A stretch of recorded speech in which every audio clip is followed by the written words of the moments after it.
Welcome to the Rising Latterly podcast. Each episode, you will learn something fascinating so you can bring big ideas to your small talk.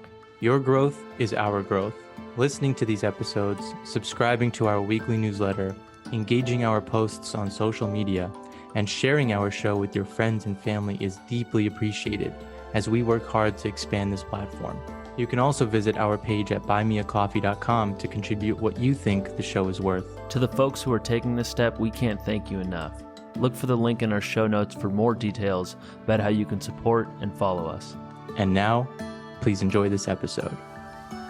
Our guest today is a husband, a father of 2 daughters, and a person who's inspired millions of people around the world because of his story of survival, perseverance, and of trusting instincts and going through with them. Chris Wark, welcome to the show. Thanks, Arjun. Good to be with you. Thanks for having me. No, we appreciate your presence. We appreciate your contribution. You just came out with a book, Chris Beat Cancer, a comprehensive plan for healing naturally. And I barely included details in that intro by design because it's actually really powerful if you tell your story. If you can tell us a little bit about where you're from, what life was like when you were growing up there, but more importantly, what happened in your life that ultimately turned you into a best-selling author, a widely read blogger, and a speaker. Yeah, well, I grew up outside of Memphis, Tennessee. I'm an only child, and my parents stayed together, so I had a pretty good childhood. Pretty good suburban childhood, and was a musician. Found music pretty early on, and learned how to play bass and guitar and drums, and played a lot of music in high school. That was my main extracurricular activity. I basically quit playing sports and just started playing music. Cool. Nice. And after 21 seasons of soccer, by the time I was 14, I'd played 21 seasons. Wow. And I got pretty burned out, so I started playing the bass. That's a good transition. Yeah. So what was that, like Nirvana era? Oh, for sure. It was. Well, I started playing a little earlier than. Well, yeah, it was kind of around that time for sure. I mean, I was listening to the Smiths and the Cure and Sonic Youth and Nirvana and Pearl Jam, some of the grunge bands, and but I really loved 80s alternative rock. I was like, love that stuff, and Nice. so I cut my teeth on a lot of those bass lines. Nice. And so that was, I went to college, took 6 years to graduate because I didn't know what I wanted to do, and I wasted a bunch of time in college, and again was still playing music and touring and stuff, and then eventually graduated and started working, and I went into real estate and became a real estate investor. And so this was 2002. I started buying houses and fixing them up and renting them out, and was really excited about that prospect. Being an entrepreneur, being not having a time clock, right, being in charge of my own fate and my destiny and my future. And there was a lot of stress, but I loved it. It was exciting, and so I just really got after it and bought 17 houses the first year, and then another 16 or 17 the next year. And so, about 2 years in, I had 34 houses, but then I also started having abdominal pain and during that second year. And in December 2003, I was diagnosed with colon cancer. And I was just 26 years old. I'd been married for 2 years. Wow. So graduated college, got married in the same year, and then just got busy trying to be an adult. Yeah. But I was still playing music, still playing in a band, and writing songs and playing shows and planning a tour. And, everything was looking up. Sounds like, yeah. But I was having abdominal pain, and it progressed, and eventually I had a colonoscopy, and colonoscopy is where they stick a camera up your butt, for anyone that doesn't know what that is. And they look around, and I had a golf ball sized tumor in my colon. Wow. Which is the large intestine. So they took a biopsy, sent it to the lab. And then when I woke up, they said, you've got colon cancer and you're going to need to get surgery We got to get this thing out of you right away before it spreads and kills you. Damn. So that was a pretty defining moment in my life, being 26, just a few days before Christmas, with a colon cancer diagnosis. Wow. Yeah, that must have hit you like a ton of bricks emotionally. I mean, what was the emotion at that point? Was it fear? Was it frustration? Was it disbelief? All the above? It was all the above, and also shame. Mm. Yeah. Why do you say that? I mean, like, I was a very driven person, type A, ambitious, competitive, and really had something to prove. And a colon cancer diagnosis was just weakness. Right. Interesting. Oh, yeah. Yeah. Interesting. And it was something that I was an insecure person for sure. I think we all are. Yeah, we all have insecurities, but I was insecure and prideful and judgmental and critical. And I was just struggling, not realizing it, but I was definitely struggling with a lot of negative emotion in my life and negative thoughts and negative thought patterns. And this was just like just an atom bomb. Right. Emotionally and mentally. And so even spiritually, right? Big challenge to my faith. I'm a Christian and I'm like, God, why do I have cancer? Right. Like there's like child molesters walking around in perfect health. Right. Like, Right. like what did I do? I had to sort through some of those thoughts and emotions and like figure it out. And it took some time, but the problem with the cancer industry is that they rush patients into treatment before they understand what's happening to them. Right. So they wanted to have me in surgery just within a couple of days of my diagnosis. Right. And this is very common. Cancer patients are told, you need to start chemo tomorrow. Wow. Yeah. As crazy as that sounds, like this happens every day. Wow. And so the patient has no time to think about their life and their health and why they may be sick and what they could change in their life. They don't have time to get a second or third opinion. And part of that is by design, right? If you get a second or third opinion, you might go with another doctor. So, doctors, they don't want to lose you as a patient. They need patients to make money. And so they have this, these practices built in to their practice, right? For patient retention. That's an important part of your practice. And making sure that the patient makes an appointment for their next visit before they leave, right? Yep. Like the dentist, right? That's why they do that. Right. Yeah. Right. Yeah. Make sure you come back. Right. So, and I'm not faulting them. It's just, I think it's important just to point out that like, this is the way it works. So they need patients to make money, and the more sick people there are in the world, the more doctors are needed. And especially with chronic disease, which is mostly preventable.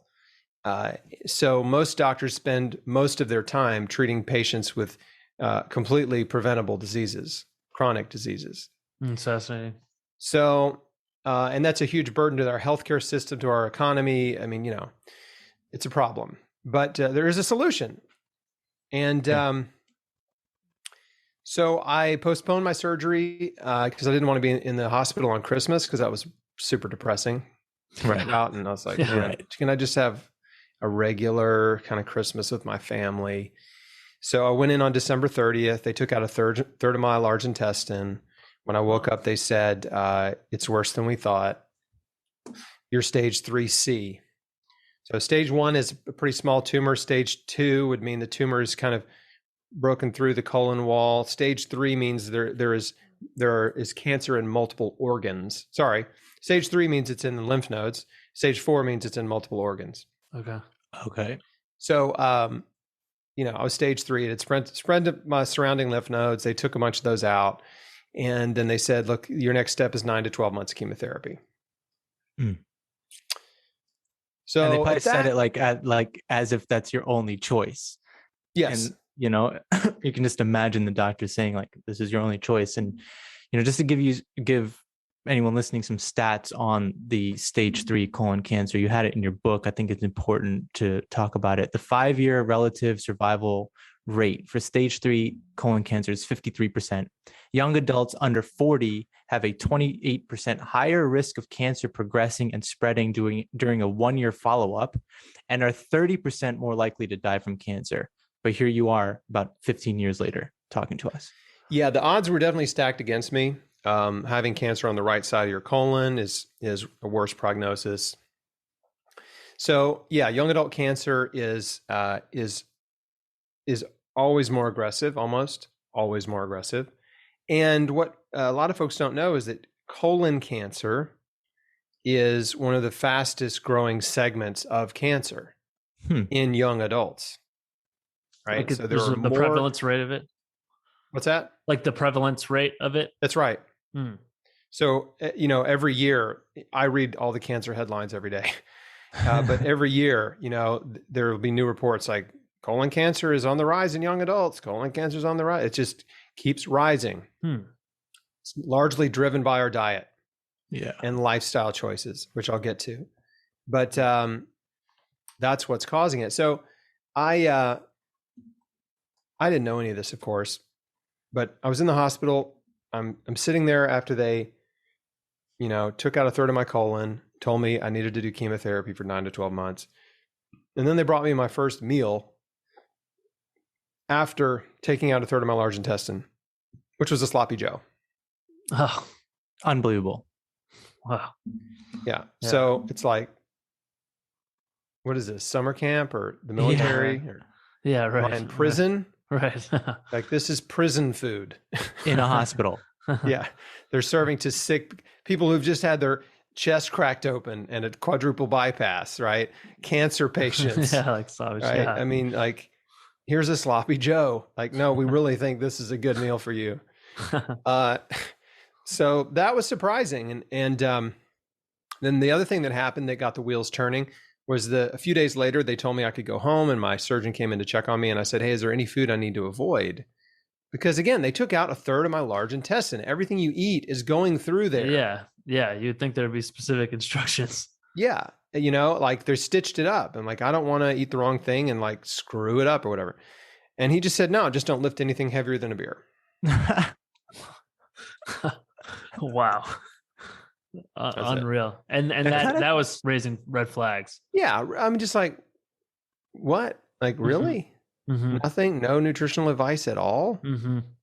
And instinctively, I believed that, probably because I'm an entrepreneur, right? I believed that there were things I could do to help myself. Right. Right? Like, you'll never meet an entrepreneur or a self-employed person that doesn't believe in self-help. Right. That is true. Like, right? I need to help myself not go broke, right? I need to help myself get better at my job and make more money or whatever. So like, I instinctively knew there were things I needed to do to help myself. I just didn't know what they were. And so, yeah, it was surprising that there was such a huge chasm between the healthcare industry, and actual healthy practices, healthy living, healthy eating. Right. Oh, yeah. And like, they don't really care about your health. That's the truth. Yeah. Like, that's the irony of the term healthcare. Like, I don't care about your health at all. It's sick care, right? They only want to see you if you're sick. And most of the practices in healthcare do not restore your health. They don't make you healthier. They just mitigate symptoms of disease. Right. Yeah. I mean, as you talk about it, the treating disease industry is $1 trillion industry. It makes you think like these folks just want to get you more sick so that you can keep coming back. I mean, and even now, I mean, through the last 2 years, there was a huge opportunity to talk about health, and it seems like from public leadership, at least, it was missed, because it'd be, why should we make our, citizens healthier? Well, let's just, advertise the fact that maybe they can get a burger with their COVID shot, and that's the way to do it. And so I just feel like there's this disconnect, and it'll always be there because there's just so much money involved. Yeah, it's important. And I talk about this over the course of about 5 chapters in my first book, the corruption and deception in the medical, pharmaceutical, and cancer industries. This has been going on for the better part of a century, right? The pharmaceutical industry has completely infiltrated and captured the regulatory agencies. They control medical education. They control the medical industry. The pharmaceutical industry controls medicine. And so all medicine, even the word medicine, if you're a doctor and you become a doctor of internal medicine, medicine means drugs, right? Right. That's what it means. So they're trained to prescribe drugs. Yeah. And drugs rarely cure anyone. Like, if you have a bacterial infection, antibiotics could cure you. That's great, right? Maybe certain antivirals could cure you if you have a viral infection. But generally, most drugs are not prescribed for those reasons. They're prescribed for people who have pain, chronic pain problems, or insomnia, or restless leg syndrome, or arthritis. They have chronic disease conditions, high blood pressure, heart disease, diabetes, chronic diseases, and the drugs don't fix the disease. They don't heal their body. They just mitigate symptoms. So, I think 2020 was a wake-up call for a lot of people. There's still a lot of people that are completely in the dark, but more people now have seen the true colors of the medical industry, right? And how cold and callous this industry is toward actually helping people heal. And the easiest example, the easiest way to prove this point is if this was truly an emergency, then every drug would have been on the table. Right? If this is truly an emergency, there's a brand new disease-causing pathogen that we don't know how to treat. Try every drug. Right. Yeah, this is like a game narrow 7. window. Yeah, right. Yeah. Save lives. Try every drug. Do your best. Tell us what's working. Right? That's what you would do, right? That's what I would do if I was the boss. If it was your own family. If it was your own family member or yourself. Of course. And what we saw happen was the exact opposite. We saw the CDC and the FDA say there are no approved drugs. You're not allowed to use any drug because none of them have been approved. And so doctors, literally, the ones who followed the orders, just watched their patients die because they weren't allowed to give them anything but oxygen and a respirator and aspirin, and then eventually remdesivir, which is a horribly ineffective drug that doesn't do anything. It had failed in clinical trials, and then it got FDA approval for COVID-19. Like, it's the most insane thing. Anyone can Google this. Yeah. It's not a conspiracy theory. It's the truth. It's the truth. Yeah, and to give some more color on the pharmaceutical industry, as per the data in your book, I mean, you mentioned there's like over 1,200 registered lobbyists working, spending trillions of dollars, as we already discussed. Half of Americans are taking a prescription drug monthly, 21% are taking 3 or more, and 10% are taking more than 5 drugs every month. So, I mean, like, the numbers speak for themselves, and this business is just going to keep thriving. Yeah. And the thing is, there's a lot of really wonderful people in healthcare that are trapped, right? Yeah. They're trapped in a system that's horrible. Well, we've seen mass resignations, haven't we? Because finally it just got so bad that doctors and nurses were like, I quit. Like, I'm done. This is a horribly corrupt system. I don't want to work in it anymore. Right? Because it's controlled by the pharmaceutical company or by giant hospital corporations. The pharmaceutical industry, influencing giant hospital corporations, influencing the FDA, CDC, and the AMA. So what does this have to do with cancer? Well, the cancer industry has been, it's been corrupt almost since day one. And so what the world saw play out with COVID has been playing out in the cancer industry for years, right? So it was the same playbook. Patients are rushed into treatment they don't understand. The efficacy of cancer drugs is exaggerated in studies, and the drug companies use very sophisticated marketing tactics to convince doctors to prescribe these new drugs, and they just sort of fabricate these highly dubious studies to convince doctors to prescribe the latest chemo drug. because it works a little bit better than some other one, right? Not because it's curing anybody. So yeah, I do want to say that I know many people in the medical field that are really good-hearted people. So to them, like, I love you guys and gals. It's all good. This is not a knock on you guys, but just the industry in general. And you had mentioned something that's specific to the cancer treatment world, the buy and bill scheme that you described in your book, where clinics are buying at wholesale prices and then charging their quote unquote patients, aka clients, a premium on these chemo drugs. I have many very, very dear friends that are doctors and nurses.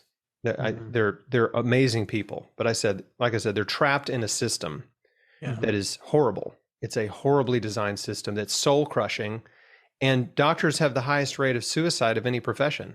Oh wow, I didn't know that. Wow, because it's terrible the way they're treated, right? They have to see 20, 30, 40 patients a day, right? They can't give quality care. They're rushing people in and out of the doors, right? They're exhausted mentally, emotionally, physically. I mean, they're handicapped, right? They don't have the freedom to practice medicine. They are given very strict guidelines. You can only prescribe these drugs, nothing else. You cannot practice medicine. You can only follow orders. Wow. Right. So these sort of fictionalized TV doctor shows that make everyone think, oh, doctors are so heroic and brave and adventurous. It's like, no, man, they're just ground into the ground. They're just, it's not, it's just, it's romanticized. All these doctor TV shows are just romanticized, and it's just a very difficult profession. Yeah. So anyway, no, I'm not knocking doctors. There's a few bad ones out there for sure. I mean, there's the same number of bad doctors as there are bad plumbers. Right. Mm-hmm. There's bad ones. They're not all good, but there are a lot of good ones. So, but yeah, in the cancer industry, there's a unique aspect to it. Private practice oncologists or oncology clinics, they buy chemo drugs wholesale and they mark them up and sell them to patients. And it's the only segment of the medical industry where the doctor or the hospital makes money off the drugs. Right. In most cases, your doctor prescribes you a drug and then you go to the pharmacy. Right. And you buy it from the pharmacy. The doctor doesn't get a commission on the drug. Mm-hmm. But in the cancer world, especially in private practice oncology, there's a study that came out, and a lot of private practice oncologists have been gobbled up by larger corporations. But anyway, private practice oncologists were making up to 2/3 of their income from the markup on chemo drugs. Wow. So think about that. 2/3 of your income, 2/3 of your salary, right? If you're making $300,000 a year, 200,000 of that is off of chemo drug markup. You're going to be putting everybody on the chemo. Right. Yeah, exactly. Right. I mean, it's a perverse incentive. Mm-hmm. And it should never have been set up that way. But I think it was set up that way. I don't talk about this in the book. It's pure speculation, but I think it was set up that way deliberately by the pharmaceutical industry because they knew it would incentivize doctors to prescribe chemo. Right. I think the drug companies knew, right, that if we need to make this really lucrative, otherwise, how can we convince doctors to poison their patients? Yeah. Well, it's got to be really lucrative, right? And we have to convince them that it's the best thing, right? With studies that are, in some cases, completely fraudulent, and in other cases, just greatly exaggerated. And then B, make it really lucrative. So anyway, back to my story. So I get home from the hospital and I'm thinking about chemotherapy and I'd seen what chemo does to people. And it was frightening to think about me being a chemo patient. And I was very weak. I was thin. I'd lost a ton of weight. I mean, it was in bad shape physically, and I just didn't think I could handle it. I just didn't think I could handle chemo. And I knew it was toxic and poisonous or whatever, but I didn't know much else about chemotherapy drugs. I just seen what they'd done to people out in the world. And, every cancer patient you see is a chemo patient, right? And it's like, this is the face of cancer. Right. When you see these kind of, it's like, no, that's chemo. Oh, wow. Yeah. That's chemo, what you're looking at. It's like cancer didn't make their hair fall out and their skin turn yellow, right? Right. Like, and their teeth start rotting and then lose their hearing and have a destroyed immune system. That wasn't the cancer, that was the chemo. I'm not saying cancer doesn't kill people. Of course it does, but it's a different process. One thing on what you said just a moment ago that I've been thinking about, I think is interesting, like on speculation of why this might be the way it is. Think about these doctors that spend 15 years in school, and, think about them, like they're not, they might be in a friend circle. All their other friends have jobs after college, but they have to keep going through college and through residency. And, fast forward 15 years later, friends around you have homes and families and this and that. Now you're a doctor and you can finally practice. Of course, you're going to want to make up some of those wages and maybe like start to sell some of these drugs that are poisoning your patients, but you also know that you haven't made money in a long time, or like a decent amount of money in a long time. And you're trying to make up a gap. So this is me brainstorming out loud, but the system of that much education could be coming back to like haunt the actual person in need, which is the patient. You're absolutely right. I mean, well, you think about doctors are graduating from med school with hundreds of thousands in debt, right? And then they're doing residency and they're apprenticing, 10, 12, 15 years of their life, right? Just to get established as a doctor.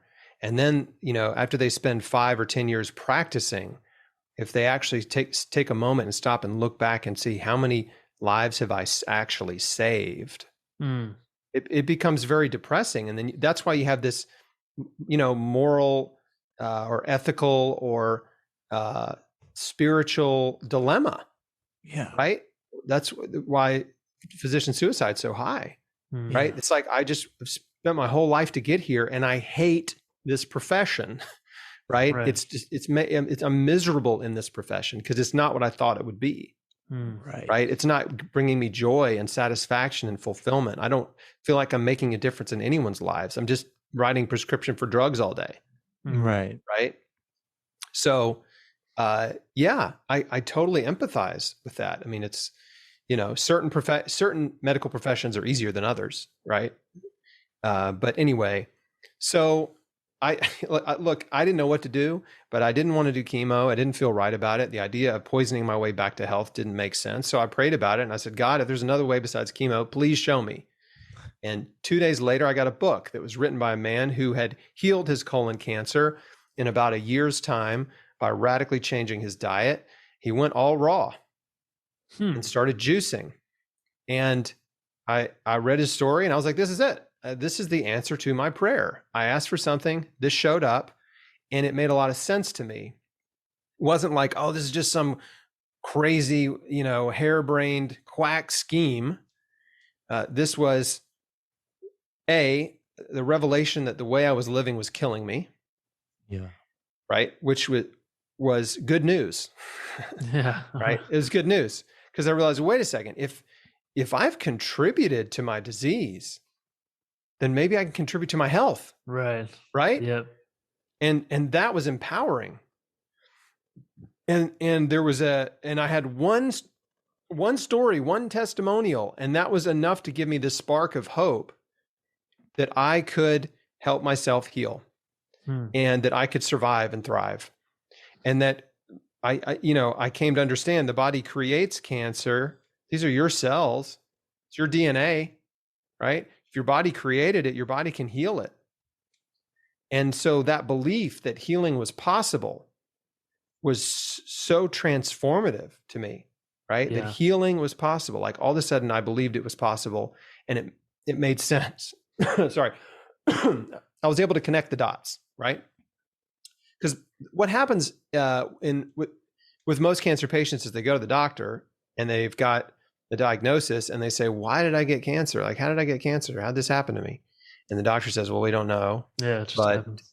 Yeah, it's just, it's probably, it may be genetic or it may just be bad luck. Mm-hmm. And that conversation is so destructive because what it does is it turns that person into a powerless victim of disease, right? There's nothing you did to contribute to your disease. Therefore, there's nothing you can do to help yourself, right? The only thing you can Right. do to help yourself is show up for treatment. Mm-hmm. We are your only hope. No, you don't have to change your diet. No, you don't have to lose weight. No, you don't need to exercise. Oh, yeah, sure. Those are good things. Sure. No, don't take supplements. No, don't get on the internet. Right. And no, you don't need to start juicing. Hmm. And so the patient leaves discouraged and depressed and hopeless and victimized. Right. Mm-hmm. Well, my doctor said I don't have to change my diet. Right. Right. Yeah. You know, well, did they tell you to quit smoking? No, he didn't say I have to quit smoking. Yeah. Right. Yeah. This is the kind of malpractice that's happening in the cancer world, because there are reams of studies published on cancer survival. And we know that diet and lifestyle make a huge difference in survival, Exactly. Mhm. not just for prevention, but for healing. Mm. Your daily choices create your health. Mhm. And there are major shifts you can make in your life, right? Especially if you are living in a way that is destroying your health, right? So up to 90% of cancers are caused by diet, lifestyle, and environment. Mhm. Only about 5% of cancers are genetic, Mm. right? So diet, lifestyle, and environment are the drivers of 90% roughly of cancers and most other chronic disease. Well, the diet that's driving disease is one that's really high in meat and dairy and really high in processed food, fast food, and junk food, right? Sugar, salt, and oils. And it's conversely very low in fruits and vegetables. The average American's eating 1 to 2 servings of fruits and vegetables per day. That's nothing. No. Mhm. 1 to 2 servings, right? Yeah. That's like one little part of your plate on a meal. One little, and do fries count as a serving? Yeah, unfortunately. So that's the diet that's driving disease. The lifestyle factors are smoking. That's the number one cause of cancer. Mhm. Smoking, number one cause of cancer, not just lung cancer. And 2, obesity is the second leading cause. Yeah. No one's talking about this. It's not something I made up. It's easily verifiable, but no one talks about it because no one wants to hurt anyone's feelings. Mm. Exactly. Yeah. Because the news organizations know that over 70% of their audience is overweight. Over 40% are obese, because that's Americans. Yeah.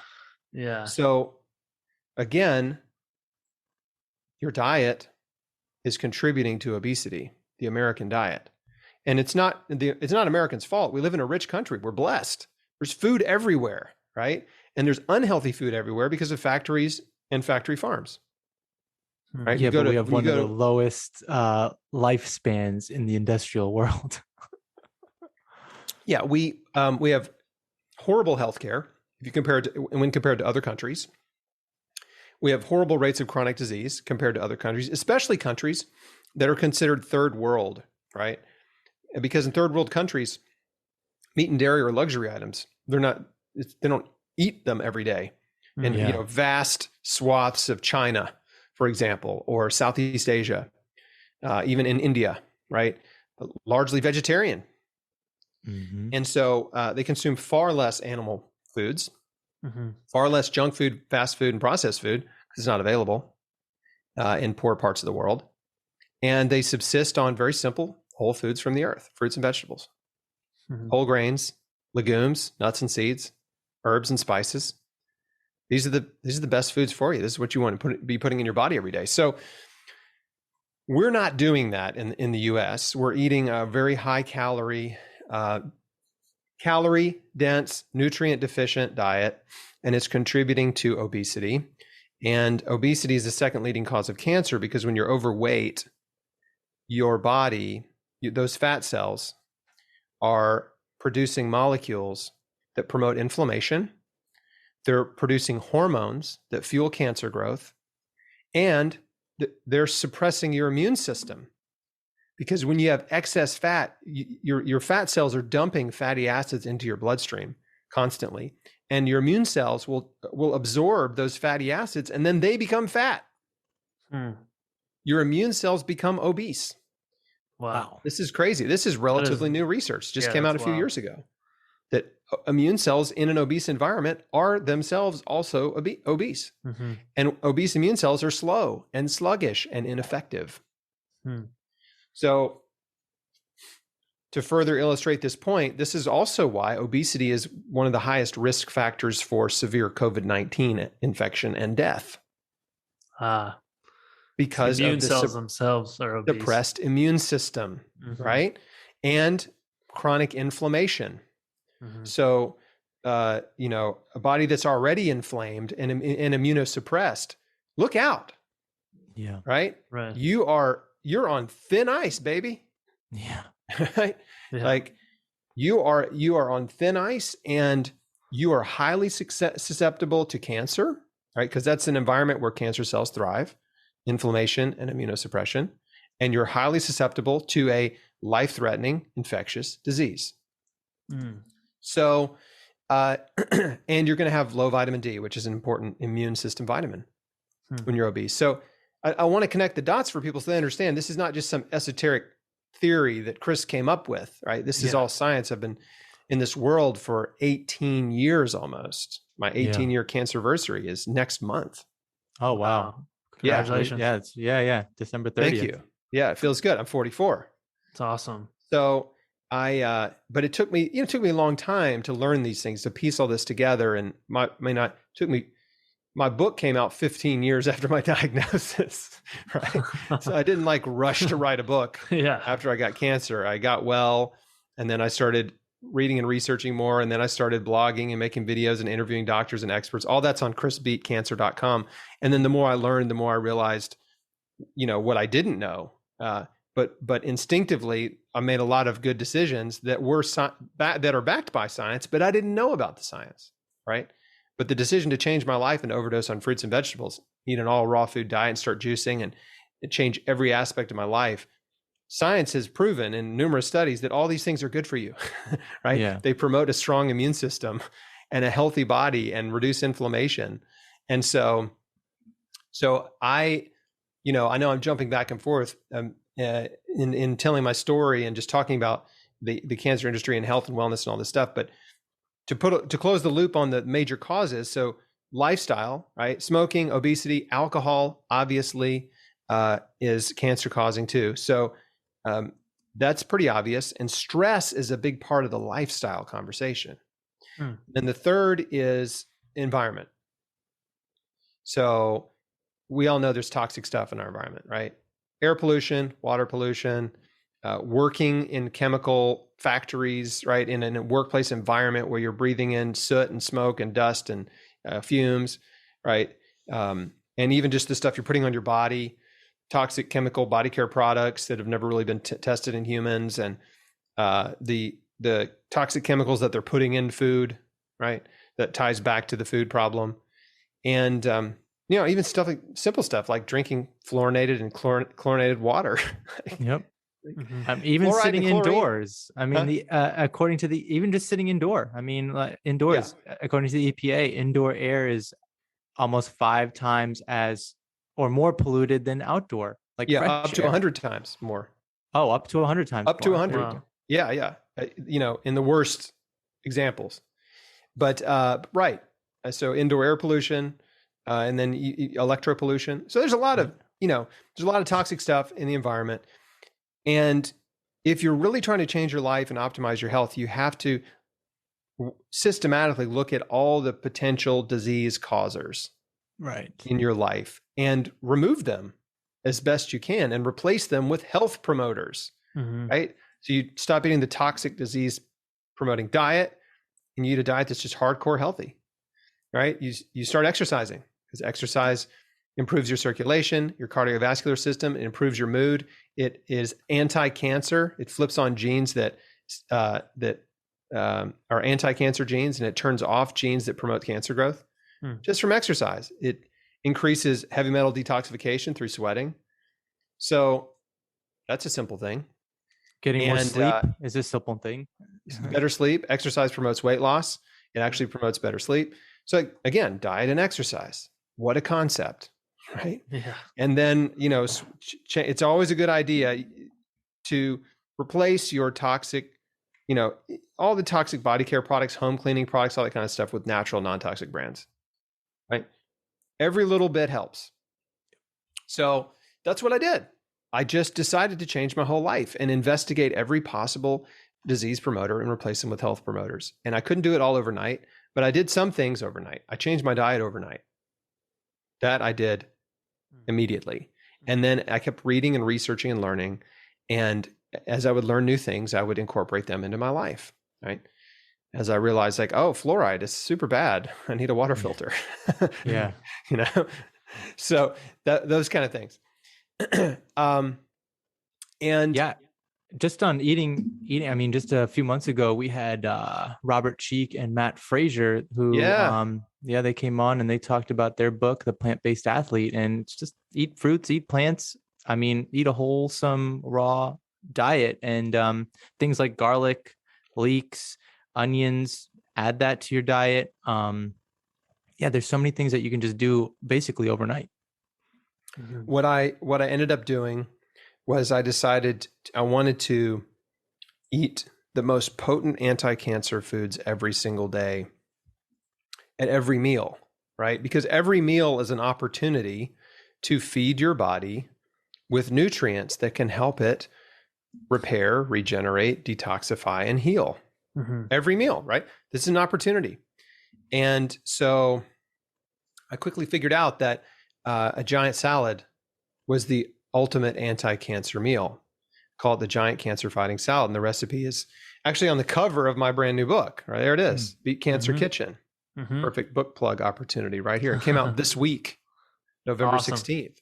But the giant cancer fighting salad is broccoli, cauliflower, kale, cabbage, onions, mushrooms, sauerkraut, sprouted lentils, and lots of spices like curcumin, garlic, red pepper, cayenne, oregano, and every vegetable you can cram in the bowl.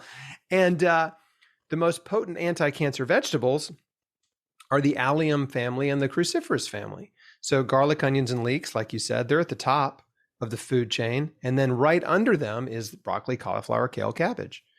So these are the foods I was eating for lunch and dinner every day in huge amounts. I was trying to overdose on nutrition. I was also juicing. So I was drinking fresh vegetable juice throughout the day, every day, 64 ounces of juice every day, giant salads every day, fresh fruit and fruit smoothies every day. And, when you do that, you develop this healing momentum, right? You're flooding your body, your bloodstream, your cells with all these incredible vital molecules that promote health and healing. If you don't do it, you won't get them, right? Vitamins, minerals, antioxidants, enzymes, and then thousands of phytonutrients, all of these incredible, wonderful, miraculous molecules in plant food. Get them in your body. That's the message. Get them in your body. It'll use what it needs, but give it an abundance. Right. And then see what happens, right? When you serve yourself and take care of yourself in a way that you never have before. And so that was my goal. And that made a lot more sense to me than chemotherapy. So I didn't do chemo. I said no to it. I didn't go. I had an appointment to get a port put in. I kind of got scared into that. I talk about it in my first book, but scared into getting a port put in, and I didn't show up. I just decided I'm not doing it. Yeah. I can do that later. Right. It wasn't never, but it was like, I know what I want to do right now. What I want to do right now is change my life. Yeah. And I was excited to see what would happen. Yeah. And just to be kind of clear on the process your body went through. So your own immune cells are what fought the cancer off. Is that right? I mean, I had surgery to remove the tumor, right? But after the tumor was out, there were still cancer cells in my body, right? I was still in the super high risk zone. That's why I needed 9 to 12 months of chemotherapy. And so what I was doing was empowering my immune system, right? To yes, identify and eliminate cancer cells in my body before they could form new tumors. Wow. And by the way, this is the difference between every person who has tumors and doesn't have tumors. It's their immune system. Yeah. That's the difference. This is why immunotherapies are like, the hottest thing in cancer drugs, because they know, it's the immune system. Right. If we can figure out how to tell the immune system to kill the cancer cells, that's a better approach than poisoning this person to death and hoping they don't die. Mm-hmm. Yeah. So it really is all about strengthening your immune system, putting your body in a state of strong immunity, strong, robust, high efficiency immunity, and low inflammation. And before that, switching the perspective you have and switching the mentality from saying I'm a victim and that I have to fight cancer, and empowering yourself and saying that, no, I can heal cancer. That's the mental shift that needs to be taking place at the same time your lifestyle is changing. Yeah, absolutely. The fighting terminology, and look, my book's called Chris Beat Cancer, right? And I have Beat Cancer Daily as a book, and then Beat Cancer Kitchen. So the beat word I understand, I admit, is in that sort of fighting mentality. But I have to explain. I picked that title, Chris Beat Cancer, because it was easy for people to remember, and you understand what it means immediately. Yeah, right? Yeah. When you hear it, but that's true. Like, you don't fight it. That's not the point. You don't want to fight cancer. You want to heal it. That's what you want, because you're fighting yourself. That doesn't make sense. But they have to use this war terminology in the cancer industry, because if they tell you it's a battle, it's a fight, you're a warrior, well, then they're programming you to suffer, right? To expect that you're going to have to suffer. If it's a battle, if it's a war, there's going to be suffering, right? Yeah. That's what this fight it. We got to fight it. It's like, no, why don't we try to heal? Let's try to do that. Let's try to heal the body. You're sick. You need to heal. That's what you need to do. You don't need to fight yourself. So that's what's great about having you on, actually, because you're our third cancer survivor. And the biggest thing that I think I've gathered from this conversation and those previous two is that to create more cancer survivors, you need to have other cancer survivors talk about how they got through things. Yes. And I think it's so powerful to have you on. Thank you. And I've interviewed dozens and dozens of cancer survivors on my website who have healed against the odds with a holistic approach like mine. So it's not just me. I'm not a fluke. There are a lot of people out there who have healed cancer holistically against the odds, advanced cancers of all types and stages. And, those stories are so important. And that's why I just realized pretty early on, I started Chris Beat Cancer in 2010, but I realized pretty quickly, like, this isn't really about me. It's like, my story's great, and I know it'll be encouraging and hopeful for people, but there's a lot more stories out there that are better than mine, and I need to share them, right? Because there's strength in numbers. When a person who has cancer stumbles across me and my site, and they see all these interviews, these incredible stories of healing, it gives them so much hope, and they can use that hope and optimism to take steps to change their life, right? It gets them going on their own healing journey. Whereas before they didn't think it was possible, and now they do, right? And so if I can just instill that spark of hope that the body can heal, right? That healing is possible, then I've given an incredible gift to someone, right? Because that's the gift of belief that they can help themselves and they can change their life. And we have so much science to back it up, right? It's not false belief. It's not false hope. We know that food, that fruits and vegetables, that exercise, that stress reduction, that detoxification, right? We know all of these things promote health and healing. We know all of these things promote a strong, robust immune system and decrease inflammation in the body and get your body out of a state of fight or flight and into a state of rest and digest, right?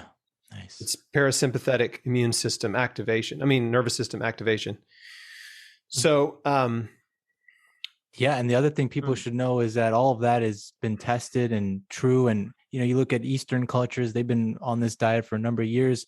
The most shocking thing I learned from your book, though, was that since the introduction of chemotherapy in the 1950s, the overall cancer death rate has only improved by 5% in the United States. Yep. Yeah. That to me was the craziest thing. I was like, that's we're spending billions of dollars in all this research. Cancer, like, the rates keep going up. Our death rate has only been improved by 5%. It's killing like 7.5 million people every year around the world.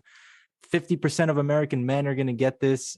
Nearly a third of American females are going to get this. I mean, it's pretty mind-blowing to think about these cancer statistics. And then more importantly, the fact that all this money is being spent and it's really not improving that much. So you can just improve yourself.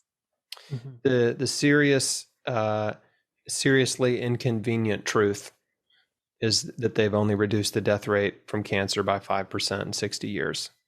Right? That's a failure, right? That's the war on cancer. They failed.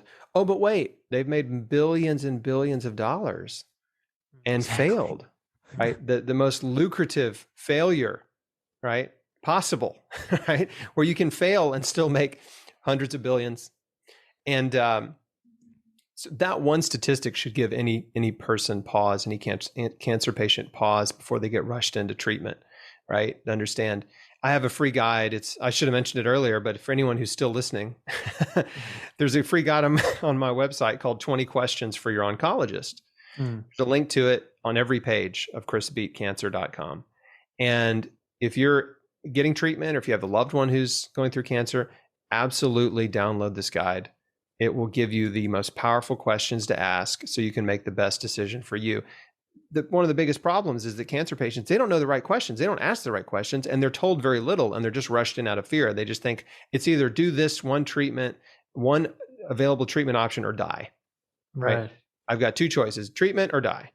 And that's not true. You have options.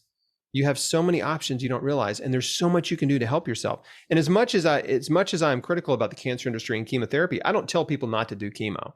Right? I'm often accused of being anti-chemo, and he's telling people not to do chemo and they're dying. That's not true. I've never told anyone not to do chemo. What I am is a patient advocate. And so I warn patients and their loved ones of the risks, right? Because doctors aren't doing it.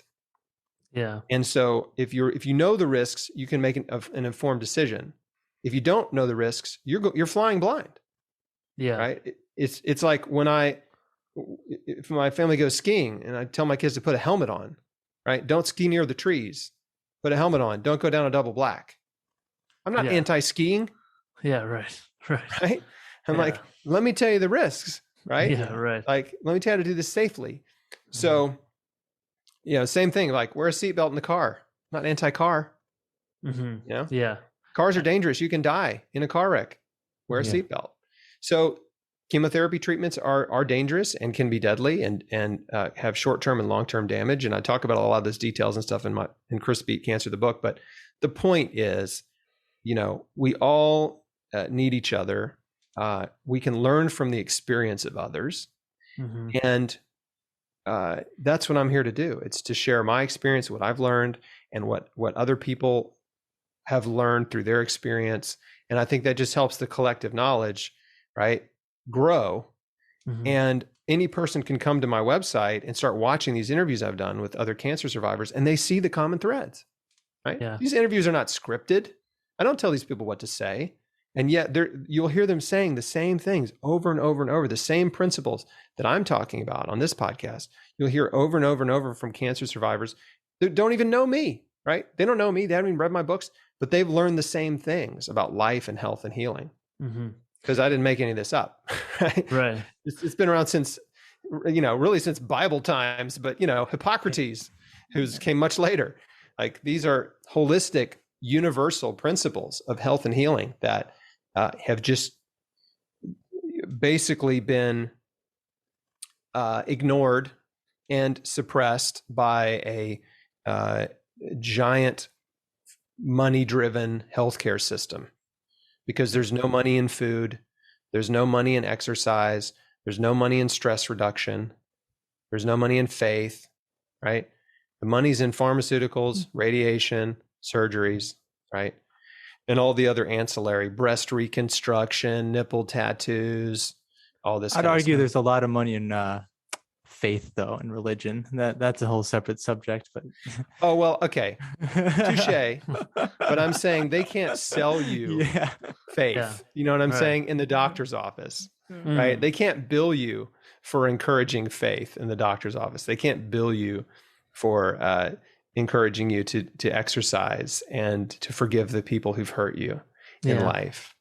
And so those things are not taught in med school, and patients are not told that they can help themselves. And they, again, like I said earlier, they become these powerless victims of disease that have no hope. And the truth is, healing happens at home. And so everything I talk about, whether a person does chemo or not, these are things that any person can do to help themselves get better, to have better quality of life, to decrease their odds of a cancer recurrence, to increase their odds of survival. Like, that's what I focus on, right? It's two-pronged. It's one, know the risks so you can make an informed decision about medical treatment. And two, there's so much you can do to help yourself. Here's what you can do, right? Here's where to start. And start systematically changing your life for the better. Work through that process. Yeah. And I think the people that you've interviewed and you yourself, I think that's a much more optimistic image for people that have cancer to attach to than the image of that person losing their hair or, experiencing their skin go yellow. I just think that's seeing someone like you. If I was experiencing a bout with cancer, I feel like I would gather a lot of strength from that. So I think it's a great message to promote. Thank you. I mean, that is really what I'm trying to do, right? I'm trying to give people real hope and encouragement and inspiration, and then practical steps that they can take to change their life and help themselves heal. Like, and an awareness that like doctors are humans, and it's like we all have our human tendencies and biases, and we could be negligent at times and we could be irresponsible at times, just like doctors can be. And it's like, just realize that, and an awareness of the communication breakdown that's taking place in the doctor's office, where according to your book, if you look at certain studies, the patient thinks that they're going to be cured, but reality is that they're getting this therapy as basically a Band-Aid. And just that breakdown in communication is happening in doctors' offices all over the world. And it's just like, let's just make that a point of awareness, so that if you find yourself in this awful situation, you kind of just know of what could be happening to you, and just realize that, you have choices other than chemotherapy immediately. Yeah. Yeah. Every patient needs to take the time. Don't be rushed into treatment out of fear. Take the time to understand your disease, to think about why you're sick and what you need, what in your life needs to change. Take time to learn about the therapies they're recommending, so that you can make a really good decision for you. If you really dig into the details of the therapy, the efficacy, the risks, the side effects, the more details you uncover, the better decision you can make as to not what you want to do it or not. But what you mentioned, true, it's shocking. They've done studies that, a shocking number, a very alarmingly high percentage of cancer patients, they don't even know if the treatment they're getting is curative or palliative, right? Wow. They don't even know. That's one of those questions that's in my 20 questions for your oncologist. That's one of those questions you need to know. Is this treatment intended to cure me or just buy me more time? Right. It's an important And question. Most patients just assume the goal is to cure them, but the doctors know, oh, this isn't curable, right? No, we're definitely not going to cure you, right? This is just to hopefully buy you more time, shrink your tumor, and buy you more time. So, but when you get that kind of an answer from your doctor, that changes the way you think about your situation, right? Yeah. Because then you're like, well, okay, so you can't cure me, right? So, maybe I need to look elsewhere. Yeah. Right? Yeah.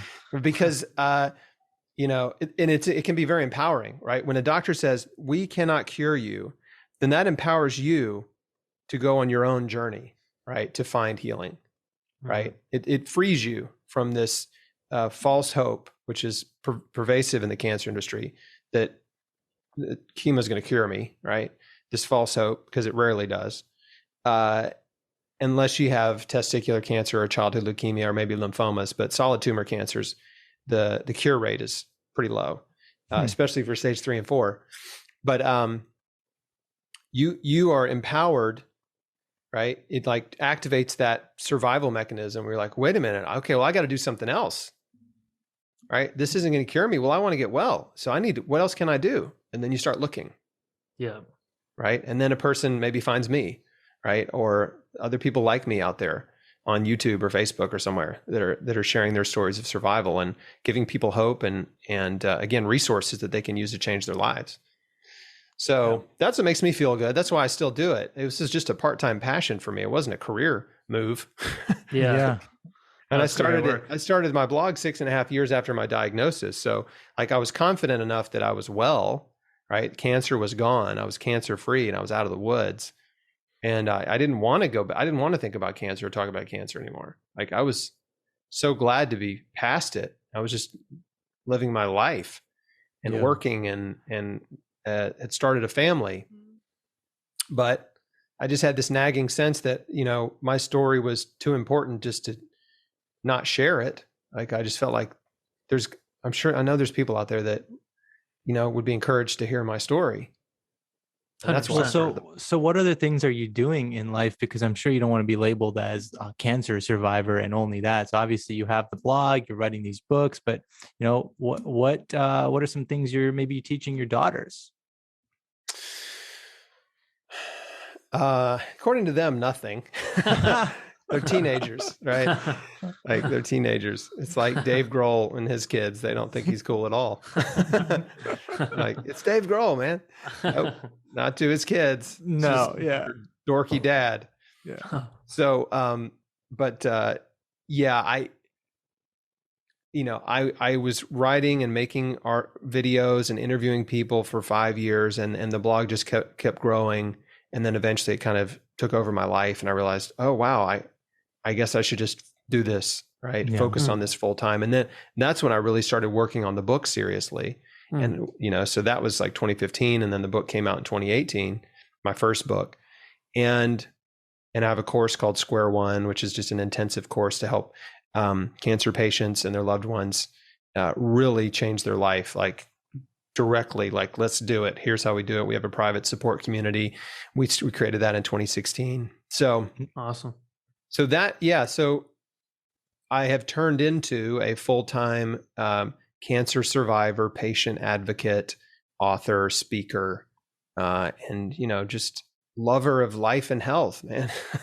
Love that. Amazing. Awesome. You know, I'm so blessed to be alive and well and to be able to do what I do and share my story. It just feels good every time I share it and talk about what I've learned. It just gives me so much fulfillment. And so yeah, man, it's definitely pretty cool. And so there's a message. I have my second book's called Beat Cancer Daily. It's this one. And that's a book it's like a daily reader. So there's 365 pages, one page per day for a year. And it's inspiration, encouragement, and practical action steps to survive and thrive. So it's like me, you know, every day encouraging that person that's on the healing journey, like reminding them about what's important, right? Just to keep your attitude right, keep your mind right, keep your focus, stay determined. Like, you know, just don't let the big things get in the way of the little things, right? Point your ship toward healthy island every day. So that was a really fun book to write, and it came out last year. But I was going somewhere with that, I think, because there was a point that I made in the book that was like, that I was trying to make here in this interview. And then I lost it as I rabbit trailed about the book. But and it's all good. Bottom line is that you have cancer because you're sick, most likely. So it's time to change lifestyle. If anyone's listening to this and sitting down, get up, because sitting is the new smoking. And we learned that smoking is the number one lifestyle choice that leads to cancer. Chris, it's been an incredible conversation. Before we let you go, though, we do have one final question, and that is, if you could be an animal for any day, what would you be and why? Yeah, an animal. If I could be an animal for a day or any length of time, it would definitely be some sort of bird. Okay. Right, for sure. The flying, I want to do that. And I'm guessing probably an eagle. You know, I'd want to be at the top of the bird food chain too. So a hawk, I'd settle for hawk. You know, falcon, but eagle would be pretty awesome. Do they eat any plants as well, or are they all Yeah, carnivores? eagles. I think eagles are carnivorous, which is totally fine. Like that's what they're designed to do. Yeah, right. I got no problem with it. Love that. Yeah. The flying, that would be the best. So I know some people would want to say like, I'll be a tiger. That'd be awesome. But I'd prefer to be an eagle. Nice. Well, wonderful. We'll end it on that. And again, this book, this conversation, you clearly laid out to us some of the pitfalls that occur in the cancer treatment world. You told us a couple of things that we can be aware of. We obviously shared some stats on cancer, and obviously you shared the improvements that can be made overnight. So thank you again for your contribution. Again, the book is called Chris Beat Cancer, and Beat Cancer blogging. Kitchen too. And the new cookbook, Beat Cancer Kitchen. Yep. And I'll just plug it for 1 second. It's all plant-based, whole food, plant-based recipes, potent anti-cancer recipes. It's full color, hardcover, published by Hay House. And it's a beautiful book. I mean, gorgeous recipe photos in there and delicious recipes that my wife and I wrote the book together. And so anyway, super pumped about that. But yeah, if you want to really go deep on my story and understand exactly what I did and learn about the perils and pitfalls of the cancer industry, my first book, Chris Beat Cancer, is a great place to start. And if you want to learn how to eat super healthy, plant-based, and the cookbook has 2 sections. One is the hardcore anti-cancer diet for healing, and then the other section is just recipes for prevention. So if that's interesting to you, if that appeals to you, Beat Cancer Kitchen. All my books are easy to find. Amazon, Barnes & Noble, anywhere books are sold, they're out there. Awesome. Well, what's appealing is that we're coming up on holiday season. So as folks get back with their family and friends, this might be a topic of conversation. And so just bring it up in your conversations with family members and with friends and talk about it and make them feel like there are alternatives and there are people out there that are surviving and healing. And I think that's powerful heading into the holiday season. Thank you, guys. This has been fun. If you enjoyed this episode, you can sign up for the Rising Weekly newsletter sent out each week. Every Friday, we expand on the episode with insights, recommendations, and more. You can sign up at risinglaterally.com. Thank you.